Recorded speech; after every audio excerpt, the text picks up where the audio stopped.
High বন্ধুরা, তোমরা সবাই কেমন আছো? আশা করি ভালো আছো। আমি তো খুবই ভালো আছি। আর সকাল সকাল ঘুম থেকে উঠে সমস্ত কিছু কাজটা সেরে নিয়ে যাচ্ছি বাবার মাথায় জল ঢালতে। এটা হচ্ছে শ্রাবণ মাসের শেষ সোমবার, তো ওই দিনকারই ভিডিও।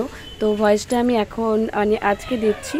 তো চলে এসেছি মন্দিরে। তো এই মন্দিরটা হচ্ছে আরামবাগ পাড়ের ঘাটের শিব মন্দির। তো কালী মন্দির শিব মন্দির দুটোই একসাথে। তো এই দিকটা শিব মন্দির আর এই দিকটা হচ্ছে কালী মন্দির। তো এসে দেখছি প্রচুর প্রচুর ভিড়। তো এত ভিড় যে ঢোকা যাবে না। তো আমরা ভাবলাম একটু ওয়েট করি। আর আমি আমার যা গেছিলাম জল ঢালতে। এইটা হচ্ছে শিব মন্দির আর এই দিকে হচ্ছে বাতি দেওয়া হচ্ছিল।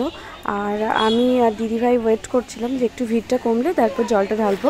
তো এই আশেপাশেটাও আমি ভিডিও করেছি। তো এই দিকটাও খুব সুন্দর, বসার সুন্দর সুন্দর সিট আছে, ভীষণ সুন্দর। আর এই দিকটা হচ্ছে কালী মন্দির। তো খুবই সুন্দর এই জায়গাটা, ভীষণই সুন্দর। যদি পারো তো তোমরা অবশ্যই এসে ঘুরে যেও। তো এদিকটা অনেক অনেক ধরনের গাছ লাগানো ছিল। তো আর ওই দিকটাতেও বাতি দেওয়া হচ্ছিল।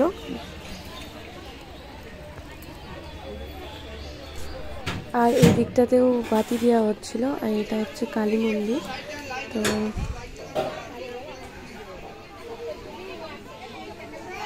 আর এদিকেও এখনও ভিড়টা কমেনি। আর আমি বসে বসে ওয়েট করছিলাম কখন একটু ভিড়টা কমবে আর আমি গিয়ে জলটা ঢালবো। তো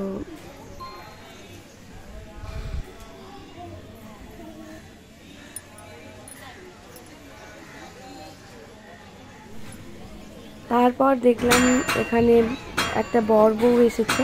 রবিবার দিন রাত্রে বিয়ে হয়েছে।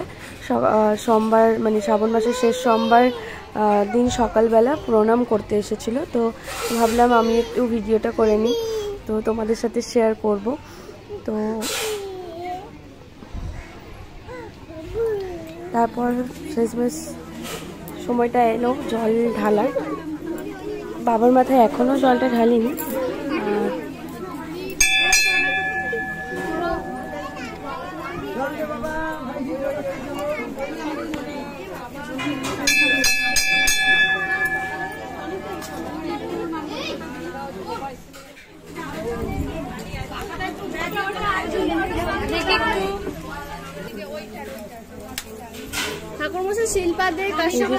জলটা ঢাললাম আমি।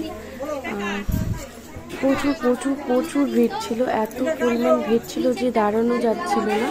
আর এদিকে ঠাকুরমশাই পুজো করছিল।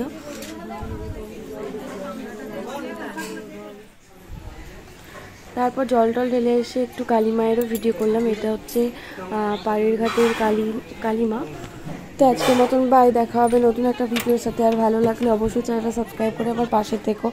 টাটা। আর মন্দিরটা কেমন লাগলো অবশ্যই কমেন্ট করে বলো, ওকে।